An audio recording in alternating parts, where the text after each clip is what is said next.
You're watching Pyro Media Network.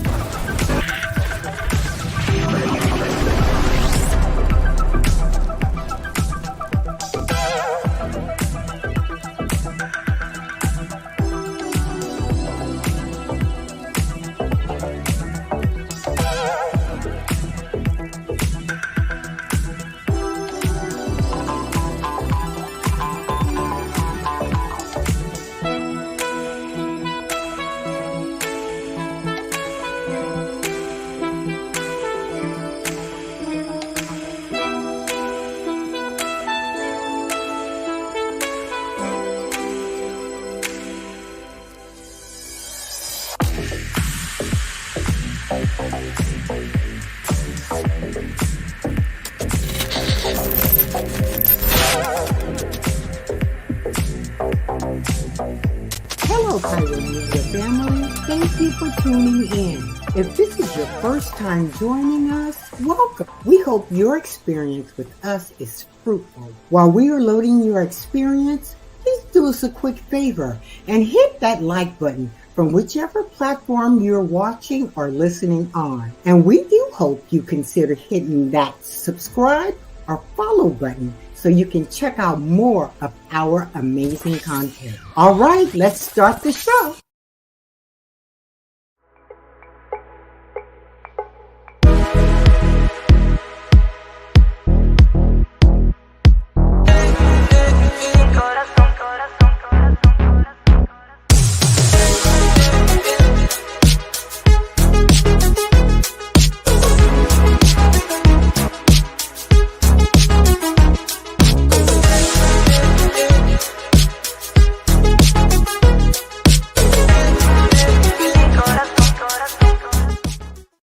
What is going on, Mavericks? We are back with another episode of the Unusual Mavericks. I'm your host, Kwame, joined by the handsome, the melanin proficient, the bearded one, just Dominic. What is up, King? How you doing? Hey, Kwame. I am so excited. This is just a dream come true. This show is going to be one for the history books for sure. Yes, So, for sure. I'm excited to be here. Call a friend, tell them to come in, tell them to tune in. Call everybody, Lottie Dottie. We appreciate you guys. What's up, Keats? How you doing, King? Thanks for coming on. Hey. Shout out to Keats Reynolds. He's gonna be on soon too. So to kind of jam with us. Yes. So I don't know if he's gonna be on a podcast with us or if he's gonna be on a live show, but I think he might be on both. But we'll definitely keep you guys posted when he's coming in. He'll be coming in, I believe, next month. So tune in for him. But thank you guys so much for tuning in. If you haven't done so already, do me a quick favor as you're gathering your seats. Hit that like button, share, and subscribe. That's right, subscribe, because it does help the algorithm, and we appreciate all that you do, y'all. It does help. Make sure you guys also hit that like button if you're watching now on the live or on the rerun. We appreciate you. And also, shout out to Bullet and Flight Radio, the #1 progressive Christian and inspirational radio station in the world. Make sure you guys hit them up and feel free to donate. Okay, yeah, they're doing the Lord's work. Praise Jesus. So make sure you guys hit them up on Cash App at Bullet and Flight Radio or on PayPal at paypal.me/Bullet and Flight Pros. And that's pros as in productions. So shout out to Bullet and Flight Radio. And also, just cause I just love her, we want to shout out Storm. Okay, Storm forever, all day. Black Queen, Black Goddess. We love you, Aurora. Yeah. Anywho, it's time for you guys to just welcome you guys into the building. We hope you guys are having a wonderful Maverick day. Make sure you guys are, like I said, hitting that like button and invite people in. I don't care if you share it to yourself. Let the algorithm know what's going on. Today, we got a crazy show today, y'all. Today is our first interview on the Unusual Mavericks, and we are blessed to have this brother come on in here. His name is Halim Flowers. If you guys remember, we did a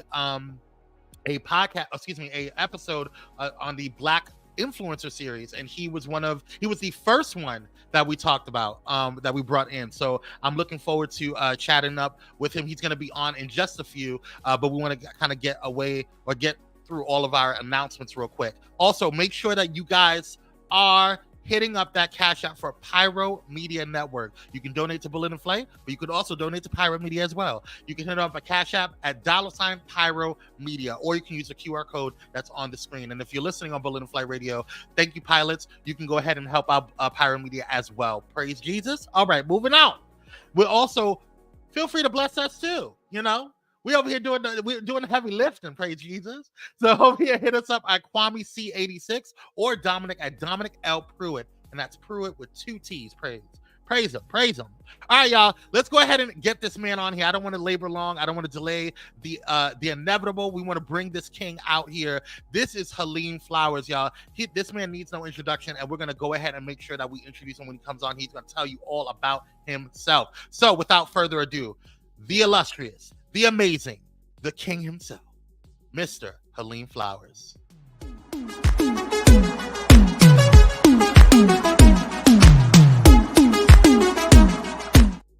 What is going on, King? How you doing? I'm blessed. The best introduction I've ever had. Yes. We appreciate you for coming on through. And I know that are you on vacation or are you on a work trip? I don't know how to separate from work, so I'm gonna call it a work case. I know that's right. Well, you are out traveling, so we appreciate you taking the time out to chat with us and spend some time with us. We're looking forward to get into your interview and getting a deeper dive into you and your story. Your story is extremely inspiring. We thank you for your hard work and just being an inspiration and a role model to the rest of us blerds out here. So we appreciate you, man. Yes. I'm honored to be here. When I was growing up, we didn't have this type of community, for people who look like us and enjoyed learning. And so I'm just honored to be here and thankful that this generation of young kings can be comfortable with being nerds. Yeah. Right. Yeah. Nerds are the way to go. I love that. Yes. All right, Absolutely y'all. love that. Well, Halim is gonna be joining us on the Maverick Alert and the Blerd News. So let's get on into one of y'all's favorite times of the day, and that is the Maverick Alert. Let's get into it.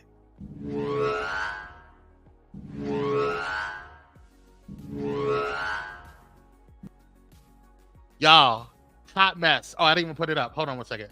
Hot Mess Express. We got a lot going on. So you know that little company called Sony? We got some problems over here. Sony expects to lose. Let me blow this up so I make sure I have all of it. But they're expecting to lose 489 million. That's almost 500 million in a loss this year as financial woes continue.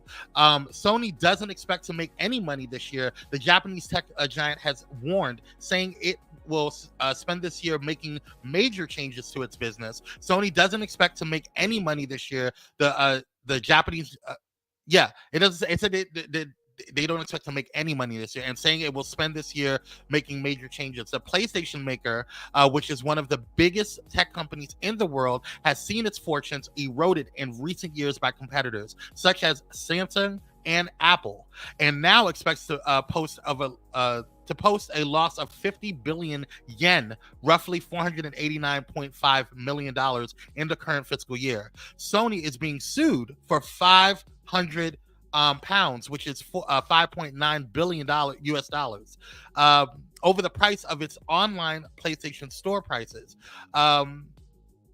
With the plaintiff claiming Sony is overcharging consumers and abusing its position as the primary seller of PlayStation games digitally. The estimated damages per individual over the last 6 years range from 65 is that yen or no? That's pounds. 65 pounds which is around $79, to 569 pounds, which is around $664. Including or excluding rather interest, which amasses to the 5 billion pounds, which is 5.9 billion US dollars total. The lawsuit claims. This is insane. I did not hear about this. I think this is important to know though, as blerds, just because Sony is one of the major movie makers of some of our shows. But what are your thoughts on this, Dominic? Well, let's let Halim go first. Yeah, Halim, what are your thoughts on this? For me, it's just it's time that the market shift. I think like Sony and other brands have been holding a large market share for a long time, and I think with the advent of AI, as well as Web 3.0, we're gonna see a lot of changes in a lot of different industries. And so I think us as those who are racially constructed as Black, it's like, where do we get in on the bottom with these new technologies and to be able to be more competitive in these global markets without creativity, and not just always just to be consumers. Absolutely. Absolutely. Yeah, and it shows how desperate they are to do all this price gouging they're doing as well.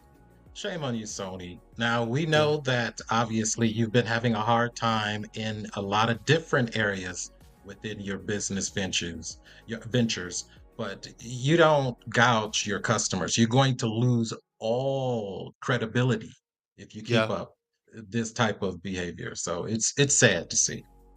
It is. It is. What's going on, Cupcakes? Thanks for joining on in. Cupcake says, hello, Mr. Flowers. Welcome. Yes, yes, yes. Michaela, what's going on, Queen? Thank you for coming on through. Keith says, what is Web 3.0? Do you want to break that down, Halim? Web 3.0 is the blockchain in layman's terms, and it's a way in which all transactions are transparent. And so, like, you'll see the Web 3.0 play a part in, like, real estate titles.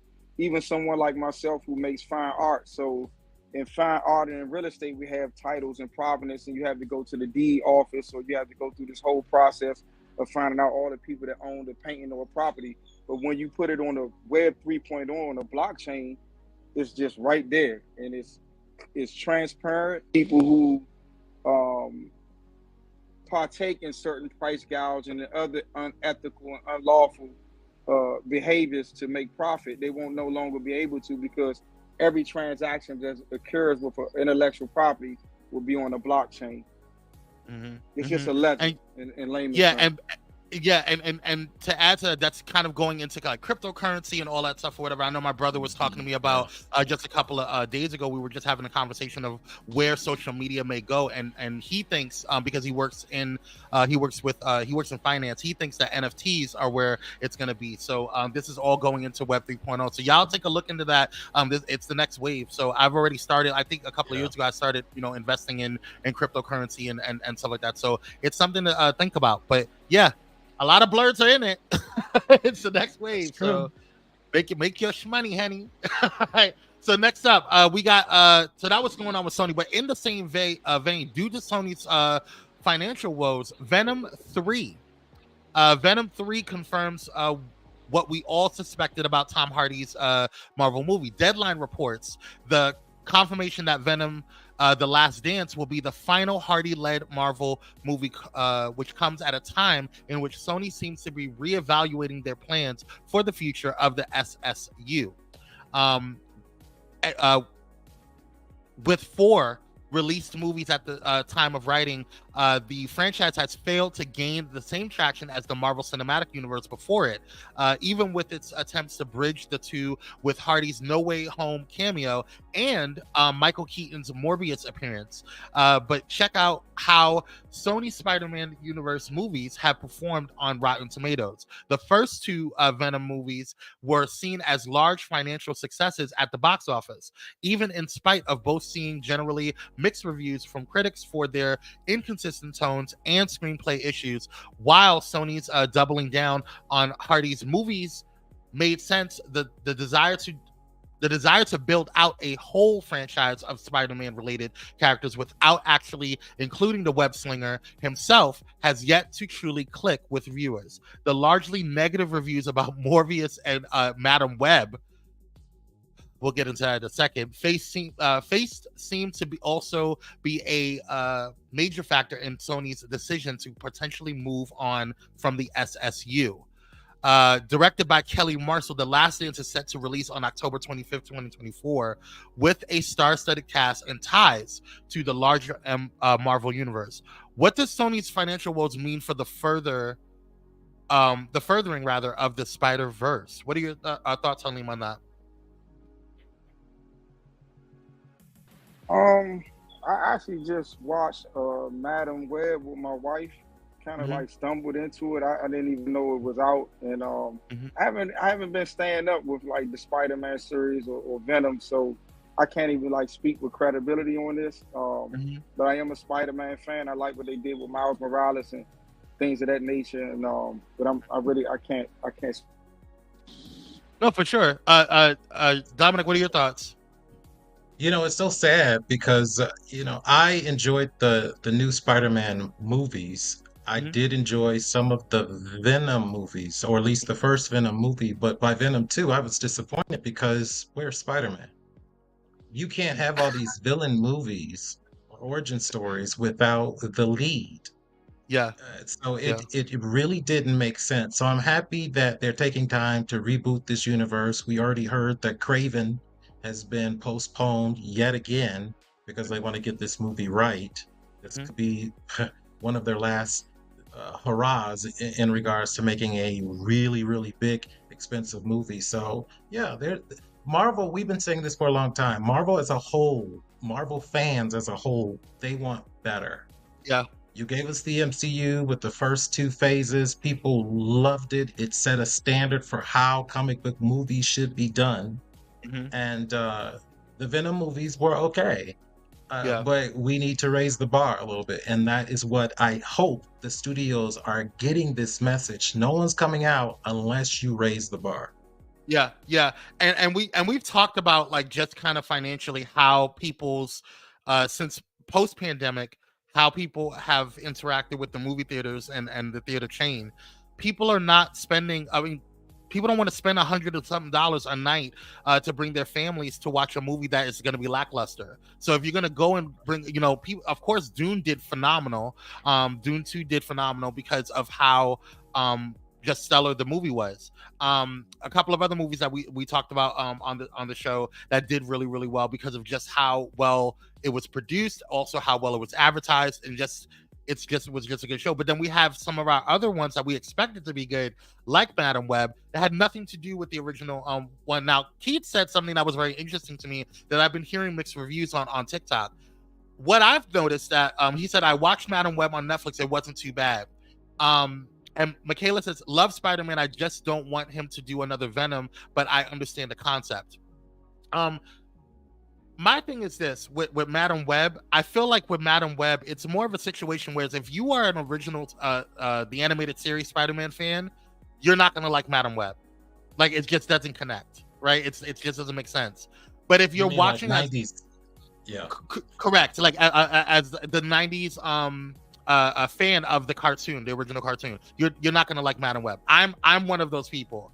I did not enjoy Madam Web because it didn't make sense in the continuity and the canon of Spider-Man. However, if you are a standalone person and somebody that just wants to watch a nice movie, I thought it was okay. It wasn't bad. Yeah. But I think the problem is that you're not making movies just to make movies. You're making movies a part of a comic book theme, and your primary audience is comic lovers, right? And so nerds and blerds and all of these different people. So that's where I think Sony and even Marvel missed the mark on. So when it came to Madam Web, but again, going back to Venom 3, I think they should just kind of sell all the rights to Marvel and just let them deal with it. This is like their realm anyway. So they got a lot to worry about. I don't think Sony, this is really actually concerning. Sony was a major yeah, they did absolutely amazing Spider-Man movies all down through the years. Mm-hmm. So they kind of started this whole thing for Marvel. Obviously, Disney Studios or Marvel Studios took it to a new level. But yeah, it's kind of sad to see where we are within the Marvel universe as a whole. Absolutely. I mean, there are some good things coming out of it, but anyway. Yeah. No, all good. So I mean, that's all we got for Maverick Alert. Let's get into some Blerd news real quick before we go to the commercial. But yeah, we got some stuff to talk about here. All right. So you want me to take it? Yeah, all right. So. Oh wait, before you do that, I'm so sorry. Before you do that, Blerds Unite, and we also want to say justice for Beau. But also make sure you guys also check out the Unusual Mavericks podcast. Shout out to all those that have been listening. Our third episode just released this past week, so we are over I believe 5,000. We didn't do as much as well as I think it was because we did double episodes last week. But this week we released our third review of Xmen 97, the finale episode review, and also the overall season review, and it was really taken well. So I got a couple of emails from Marisol letting us know that you guys enjoyed that episode, as well as just the numbers are looking really good for us. So thank you guys so much for tuning into the podcast. I know our podcasts do a lot better because people can just listen to it, whether at the gym or driving or whatever. So thank you guys so much for tuning in to it. So yeah. All right, Dominic, go ahead and get us the Blerd news. All right. For the first time, I'm going to do Blerd news. So let's talk about Miles Morales. Casting Miles Morales in live action. We have the top two actors who could play him in a Spider-Man movie. So the popularity of Miles Morales as Spider-Man has truly exploded into the mainstream with Sony's Spider-Verse films, obviously. The Insomniac Spider-Man game as well has helped make Miles Morales a household name. So our question lots of fans are asking, who could really play him in the MCU? Of course, we know since 2002, Spider-Man, the character of Peter Parker, has been the sole focus of the live-action versions of Spider-Man across all of Sony's franchises and Marvel Studios' iterations of the web slinger. However, Miles, again, has truly grown in popularity, as we've already mentioned the properties that he has been a part of, the movies, the animated movies that he has been a part of. So who do you think could play him, again, as a variation with Spider-Man within the MCU? So do you think the teenager should be played? There's so many actors that are being thrown around who could play Miles. However, the top two actors, fan favorites, are number 2 is Jaden Smith, and number 1 is Miles Brown. You all may know Miles Brown. He is the perfect age to play Miles Morales. He is best known for his role as Jack Johnson in Blackish. Of course, he portrayed that character for 7 seasons. So what do you all think? Kwame, what do you think about this? You sure you want to hear my opinion? I like Jaden. I like the Smiths. They're cute for Disney. Okay. I don't think he's the one. I'm sorry. I think I just love you, Smiths. You're doing a great job. You're doing great, Jaden. But I just don't think that you're a Miles Morales. This kid right here, though, absolutely can play Miles Morales. In my humble opinion, I don't think he was Miles hilarious Brown, as Jack. Oh, hilarious. Now Keith said something. He said Miles Brown, and I think Jaden would make a great Static Shock. Interesting. I'm gonna have to. Well, I understand the Smith name does bring, notoriety and could bring a certain amount of I don't know, credibility to the box office. I don't know. Yeah, but are we talking about I'm for Miles? Jaden? Yeah, I'm for Miles, definitely. What are your thoughts? I see Halim shaking his head. What are your thoughts, Halim? What do you think? Yes. I just think after the film that him and his dad did together, The Earth. Yeah. I forgot the name of it. Earth. Yeah. After it was Earth. so negatively. Yeah, it was so negatively critiqued. It just seemed like he just. And I just think, even though the Smiths have, as a family, a strong name, I don't think that Jaden has a strong name as an actor, because he hasn't really been acting in anything that I know about. So I would definitely go with the young guy that played in the show on Netflix, the Black Flash. Just more relevant, Yeah. Jaden is more like fashion and like music, Yeah, that's what he's doing now. Now he did a good job with Karate Kid. His acting. No, you're right, because he did too. He did a good job in that one movie, Karate Kid, and that was like the only thing. Wait, what's that other movie he did with his father? After Earth. After Earth. And he did another movie where Will played Pursuit of Happiness. That homeless guy. Yes. Yeah. Pursuit of Happiness. Yeah. Now that was a good movie. I ain't gonna lie. That was a good thing on movie. He acted bad in After Earth. I just think the story probably didn't flow for people. But I don't think he did a bad job acting. I think it was I more the agree. writing and the directing. Agreed. And whatever the editor decided to do, yes. Right. Who knows what they left on the cutting room floor? I totally agree with that. Yeah, okay, gentlemen. So, yeah, that is a interesting story right there. So we're going to move on to the next story, and that is the Endless family is complete with Sandman season 2 casting. Let's The head over to Dreamers DC. are, yes, so we're heading over to DC, and the Dreamers are awakening.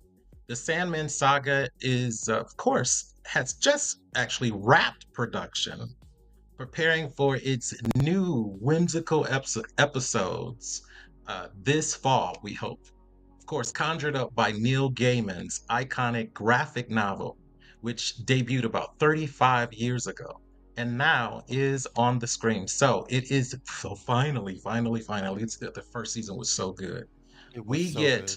and have heard that the entire Endless family members have been cast, including Destiny, who we met last season, Delirium, who we're yet to meet, and the Prodigal, according Yes. to Tombdom.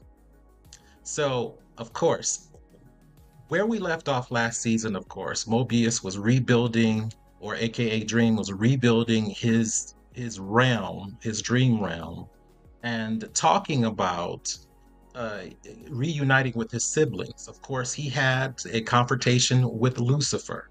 So, as we heard, Lucifer is going to come to Earth with his hellspawns, legions of hellspawns, until season 2 should really be very interesting and action packed. So now the Endless family finally assembles with new cast members to conjure up new dreams and new nightmares. Other Endless family members that are joining Dream in season 2 include Adrian Luster, or Lester, in as Destiny. Uh, Yes. Adrian Lester, and Esme. yeah, we have Esme Creed Miles as Delirium. We have Barry Sloan as the Prodigal that is joining the cast as well. So those are the new names that round out the Endless family, including, welcome back, Kirby as Death and Mason Alexander Park as Destiny. And of course, last but not least, Donna Preston as Despair. Yeah. Those members from season 1 are joining this family, so we can't wait to see what family dinner is going to be like. So what we know is that filming wrapped up at the end of March of this year. No further details, of course, have been provided, but we do believe that season 2 should be arriving either late this fall or early next year to Netflix. What are your thoughts, gentlemen? Halim, what do you think about? For me, I've never heard of Sandman.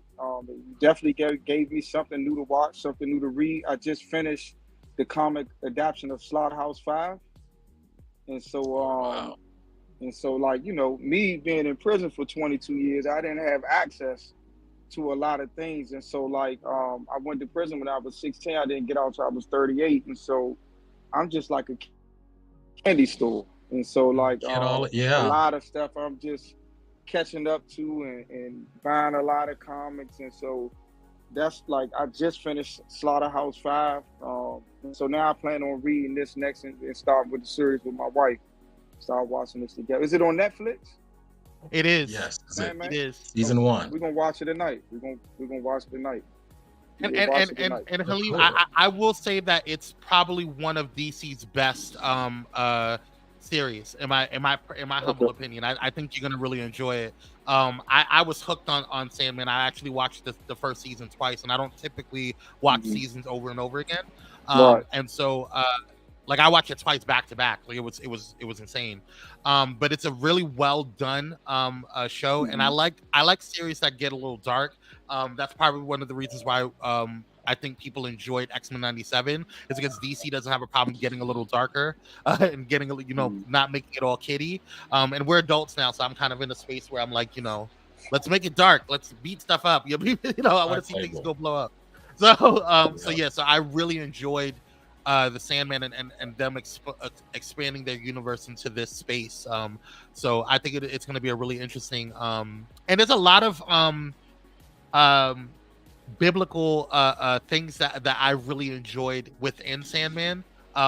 Just the conversations that and I don't want to ruin it for you, but just watch realm and all. The angelic realm and all that stuff, whatever. It's really interesting. So really dope show. Dope show.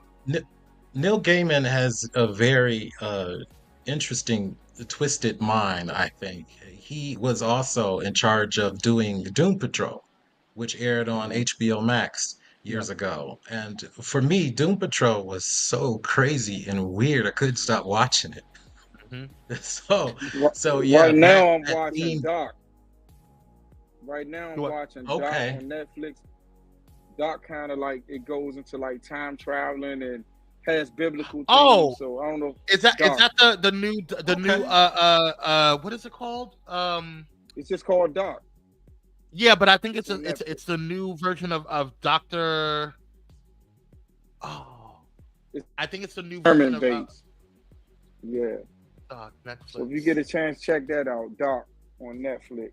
I think it's kind of like it fit in well with Sandman and the biblical themes, the multi-universe and alternate dimensions, and Doc. Okay, we'll have to check that out for sure. Doc, and then of course.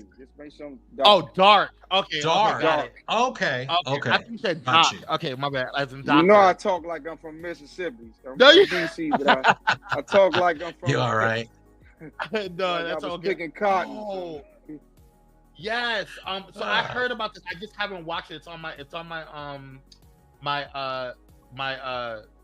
watch list. I'm gonna definitely check that out. Check that out. Thanks for that, man. I appreciate that. Yeah. Cool. I guess we're heading back over to. First, if you guys are really into Neil Gaiman stuff as well, he has also just released a series called Dead Boy Detective Agency, and that is really good as well. And that is in the same universe as Sandman. It almost feels like a season 2 of Sandman, in all honesty. So, for everyone who hasn't checked that out, It's really good. And be on the lookout.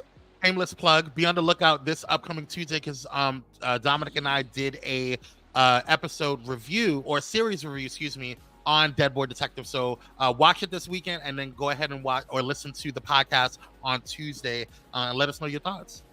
Sorry about that. Yeah, there you go.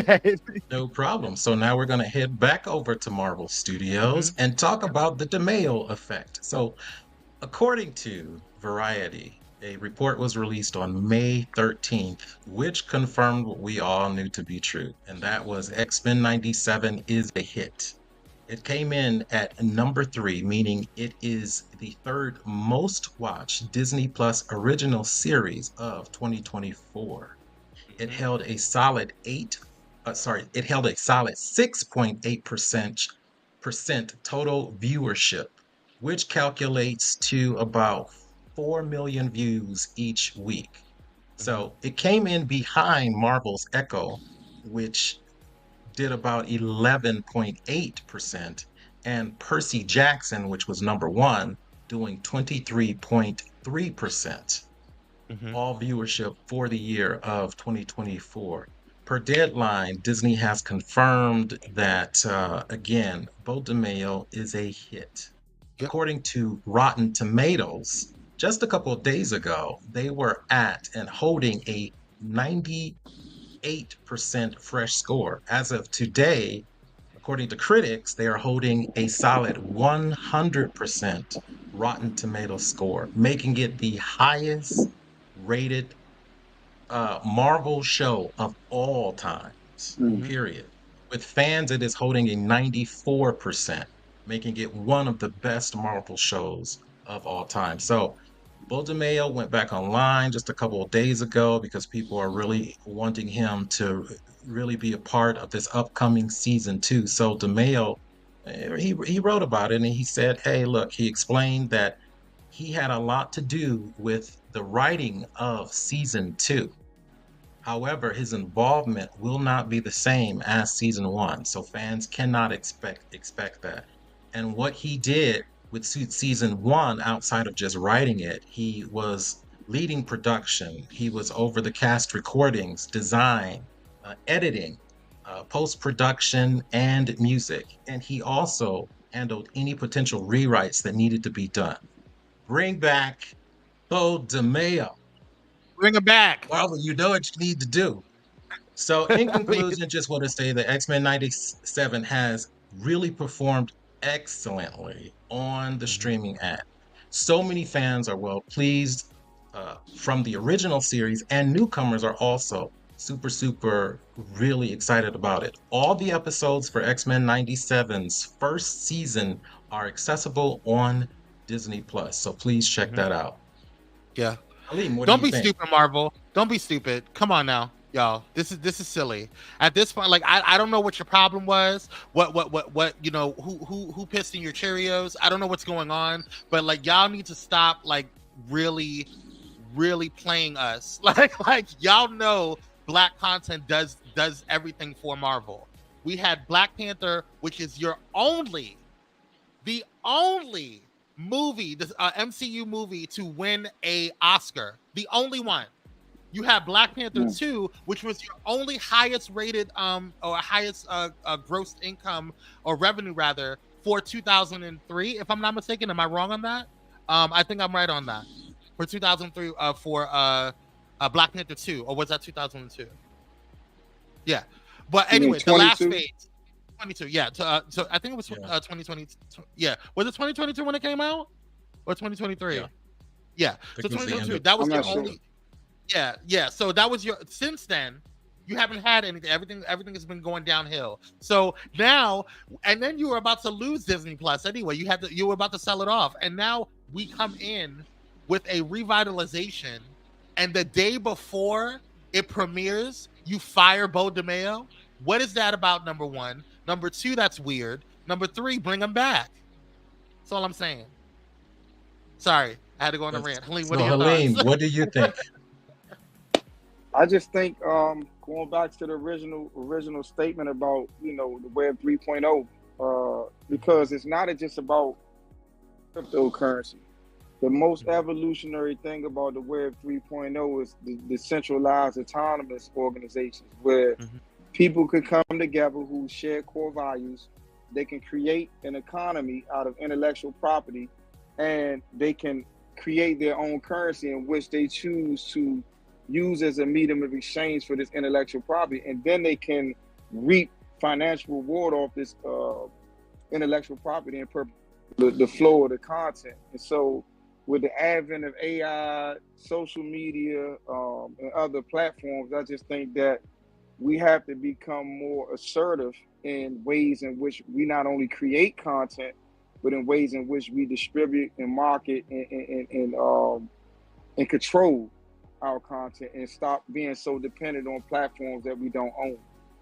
You know, and giving people the permission to fire. You know, like we just have to do better. Take back some of the power. Because if we're creating the content and it's getting the right ratings and the revenue, then why can't we evolve to creating the platforms, you know, to stream and to distribute the content? And so that's all. Talk. We create good content, and so we just got room to do better. Yeah, that's right. That's real talk. I absolutely agree with that. I think that's a there's a lack of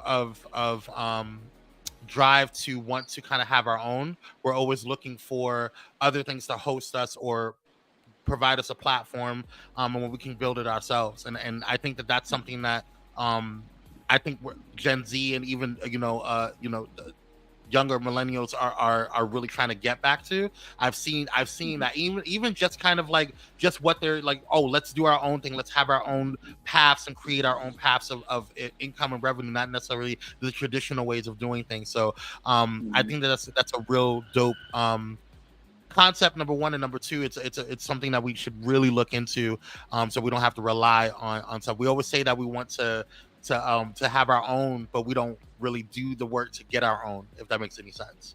So yeah, but yeah, all right, good talk. That was the Blerd news. Anything else before we go? No.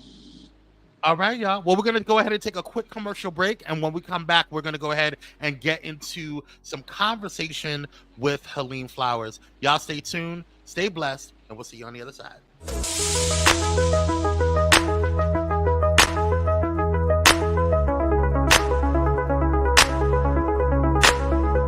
Elevate your entertainment with Watch Vim. Discover the ultimate online streaming destination. Get an auto-renewing monthly subscription for unlimited content on all devices. Join us in supporting a Black-owned streaming platform that brings top-tier entertainment. Let the streaming excitement begin at Watch Vim, your seamless experience for endless entertainment. Stream online or download the Watch Vim app now. Are you ready for enlightening conversations that transcend boundaries? Get ready for Conversations with Clergy, brought to you by the HIV Vaccine Trials Network. In partnership with the world's largest publicly funded international collaboration, the HVTN is dedicated to evaluating vaccines to prevent HIV and COVID-19. But their impact doesn't stop there. The HVTN is at the forefront of advancing vaccinology, social and behavioral sciences, statistics, immunology, and even contributing to the research on tuberculosis and COVID-19 vaccines. By supporting Conversations with Clergy, the HVTN not only brings you thought-provoking discussions, but also contributes to the global effort to combat infectious diseases. Tune in, stay informed, and be a part of the change.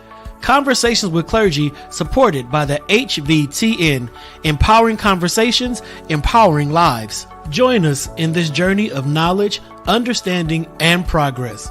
Conversations with Clergy, proudly brought to you by the HIV Vaccine Trials Network, because together we can make a difference.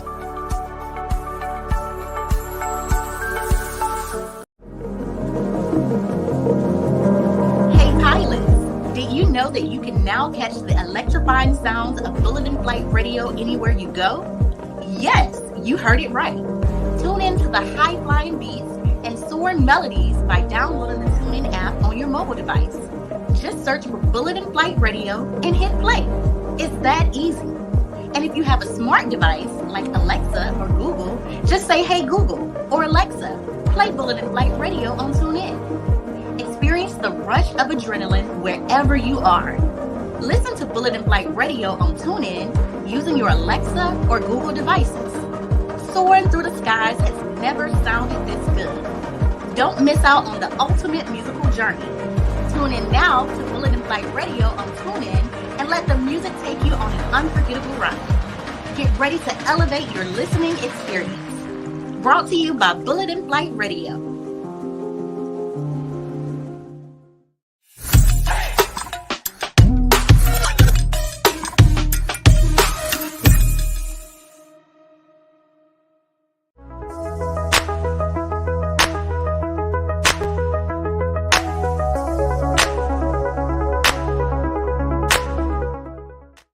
And we're Black, you guys, by popular demand. Thank you guys for tuning on in. Make sure you guys hit that like button, share, and subscribe, because it does help the algorithm, and it also helps you join the Mavericks. You want to be a Maverick? If you are a Maverick, we want to know who you are. You want to join us. And also, don't forget to hit that Cash App for Dominic and myself at Kwame C86 and Dominic at Dominic L. Pruitt with 2 T's.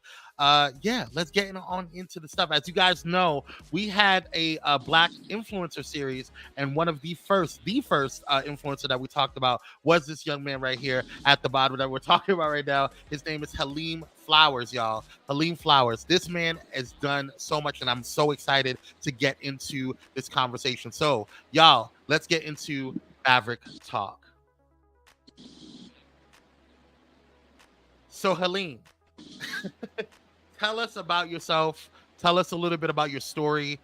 We just want to give you a couple of moments to just kind of shine for a little bit and just kind of let people know who you are, what you do, and why you do it, brother. First of all, my name is born in DC in 1980 on the precipice of Reaganomics.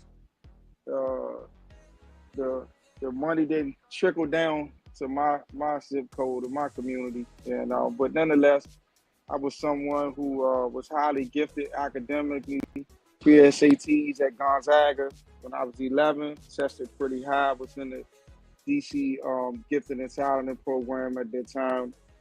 And then I had a chance to take some courses at Howard University that summer. And then went to junior high school, wanted to be a drug dealer, wanted to be I wasn't celebrated in my community when I came back with pre-SAT scores and had the opportunity to take college courses. And so just as I was stating earlier, you know, the term blerd didn't exist during that time. If it did, I wasn't aware of it, and watched the time of mass incarceration and the war on drugs, and just made some bad decisions, you know, and just due to those bad decisions, put myself in a position to be falsely accused of a shooting when I was 16, and just was never charged as being the shooter present. And, you know, just due to affiliation with the situation where I was not even present, it put me in a position to go to trial, get convicted as an adult at the age of 16, held inside of adult jails and prison, sentenced to 2 life sentences. As I say, it was one of the best things that ever happened to me, because when you're willing to accept accountability for your decisions and you don't make excuses for your bad decisions, and you put the power in your hand to right your wrongs, put me in a position where I had no help outside of my mom, really. And I had the rest of my life not only to get out of prison, but just to better myself. And so for me, being a nerd, it was easy for me to learn Latin so I could be able to litigate my on my own. And I started a publishing company, published 11 books, and just nerded out. Studied law, studied Latin, studied finance, economics, banking, wrote short stories, wrote comic books, graphic novels, movie scripts, and was able, through my publishing, to develop some strategic relationships with individuals and organizations. And after 22 years of incarceration, was not only able to get myself out, but to be able to rewrite legislation to get hundreds of other people out of DC too, who sentences as children under the age of 18. And I got out in March 2019. As they say, I didn't hit the ground running. I kind of hit society flying, and was able to take my intellectual property that I had developed during those 22 years and get into fashion, public speaking, do collaborations with Buckingham Palace for the Queen of England, for Warner Brothers, for their 100th anniversary, and just through creativity, imagination, and love, just been able to do some things, man, that people probably thought was impossible for somebody like me to do. Yeah, man. I have to say that you're just an inspiration, because I think people. I was talking to someone a couple of weeks ago. I actually showed him the Who is Halim Flowers first episode that we did on you, and he was inspired because he just got out of prison as well within the past 4 months. And I told him, I was like, it's not over, man. Like you have an opportunity to turn life around. And he was really inspired by your story, and to be falsely accused and having to spend all that time in prison, it at 16, and then you didn't get out until you said to your early 30s. Like that's 38. Crazy. 38. So you're like late 30s. Yeah. So that's like decades was taken from your life, you know. But the fact that you did not one would, I know for me, I probably would be pissed and be enraged, you know. We are always in a constant state of rage anyway. But I think it's good to see that you really took and honed that energy and put it into to turning your life around, and that there's no excuse for not being able to utilize the gifts that God gave you, and turning things around for yourself, because we're in a system, we're in a weird system, and it's not fair. It's not, the stacks are up against us, and I'm just proud of you, man. You did a phenomenal job at being a role model, turning your life around, and I'm just really proud of you. Congratulations on this, man. Seriously.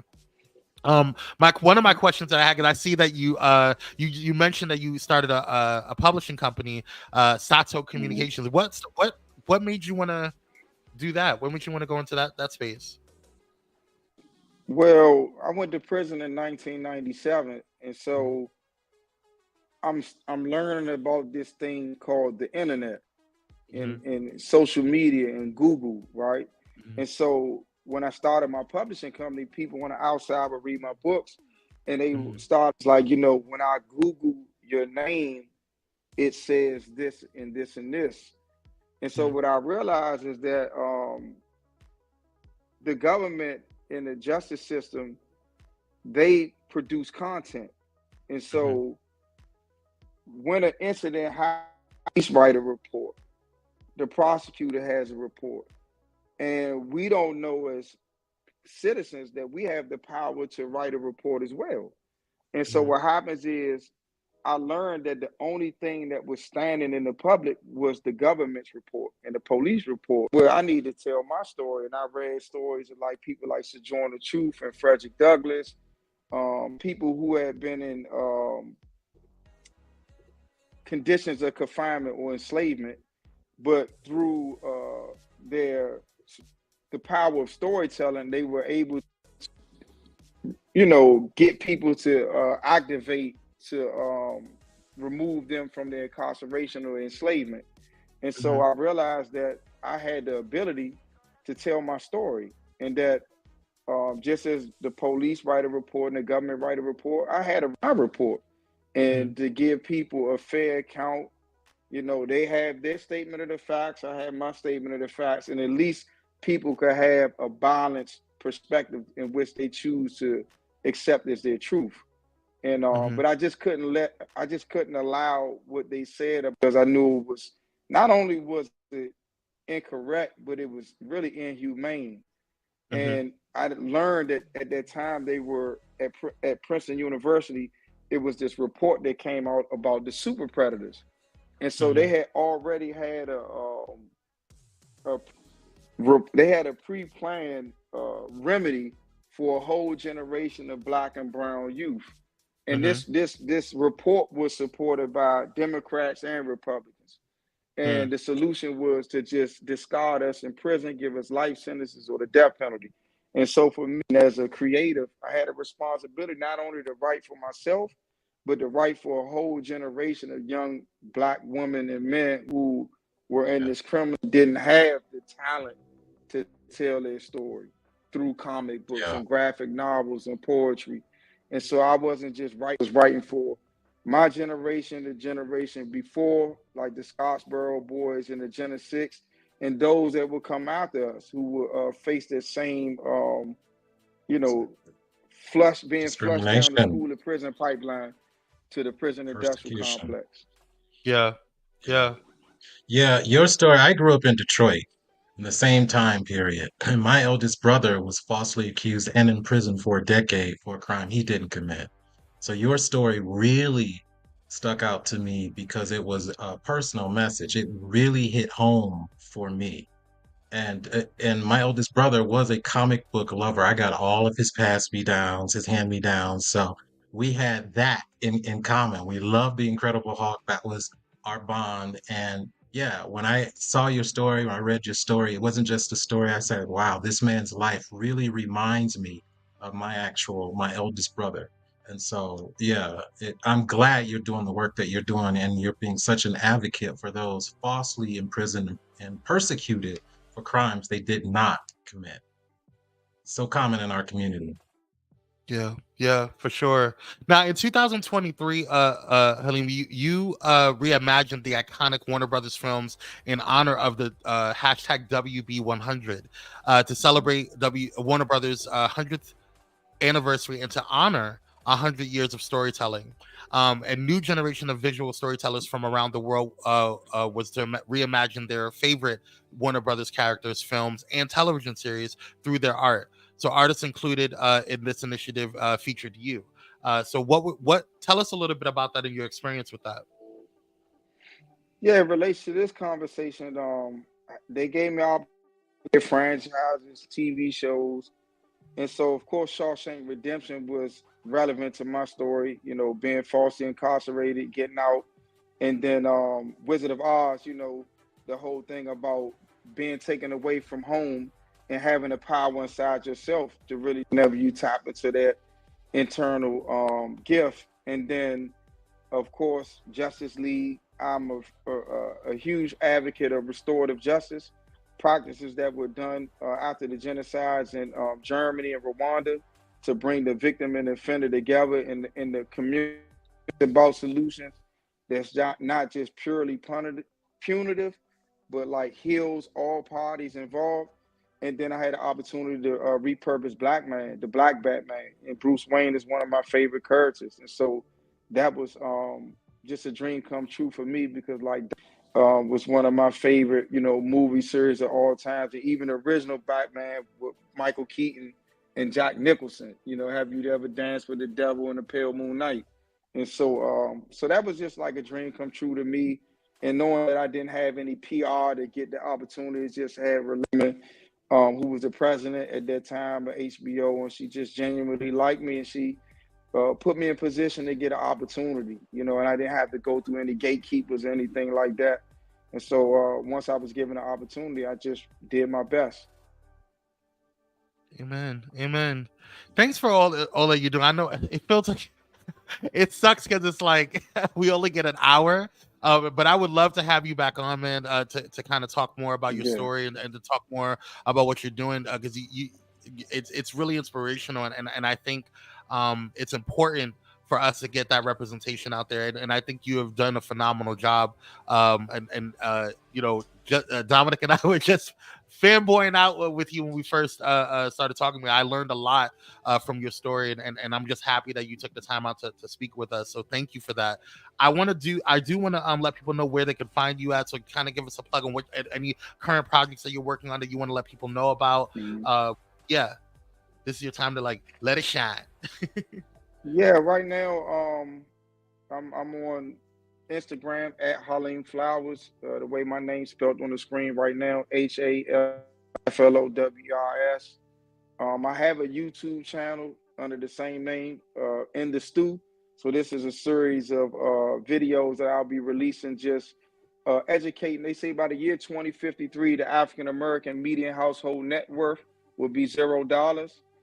Wow. YouTube series, I'm just introducing the African American community to fine art as an asset. And like all of the billionaires that collect my art, I've learned that they all have a huge amount of their net worth is in fine art, and they use their fine to get finance to do other real estate developments and things of that nature.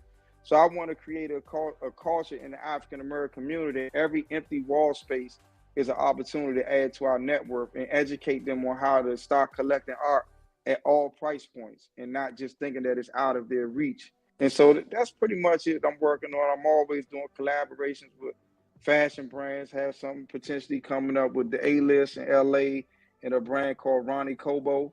And and right now my work, if anybody is going to Italy, I'm showing works at the Venice Biennale in Italy. So that, and other than that, just you know, still pushing the intellectual property. Heck yeah. And if you guys are watching live, or if you're watching a replay, I am putting in the comments the direct website to Halim Flowers' website. So it's www.halim-flowers.com. So you can guys go ahead and check him out and continue to support this brother. We always talk about we got to support our own, but we don't really. So I want to make sure that we're out there supporting him. I can't play the music because YouTube will shut us down, but definitely check him out. This is one of his videos from one of his projects here. Can you tell us a little about what we're seeing here? Oh, that's a video that from the Warner Brothers collaboration. So they like interviewed me. It's a minute 30-second video, and they showing like different segments from the franchise that I chose to repurpose. Right on.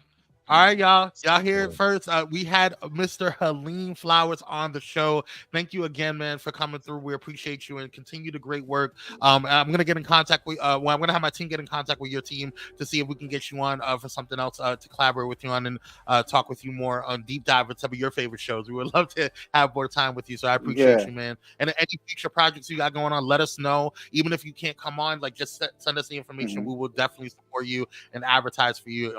That's my promise. I promise to you as fellow blerds. So thank you so much, man. I definitely want to start tapping in more into the live and listen to the podcast. So it was an honor for me to be here.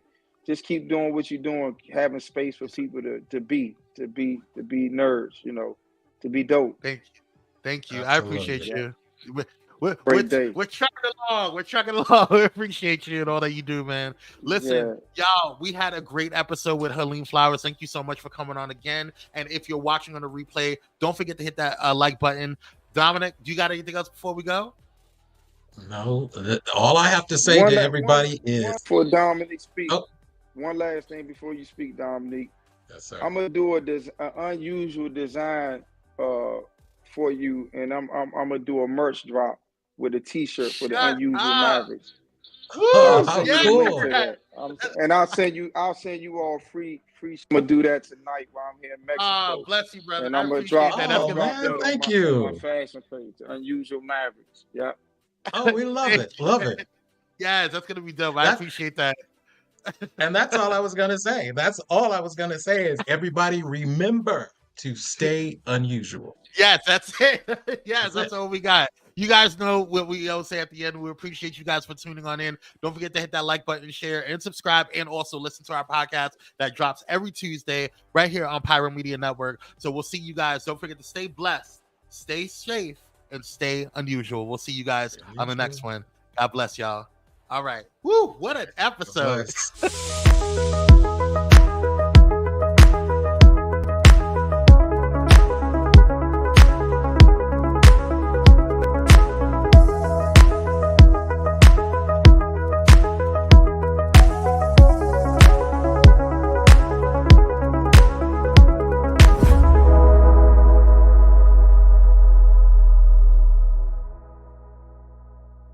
Thank you for watching Pyro Media Network. For more information, please visit pyromedianetwork.com.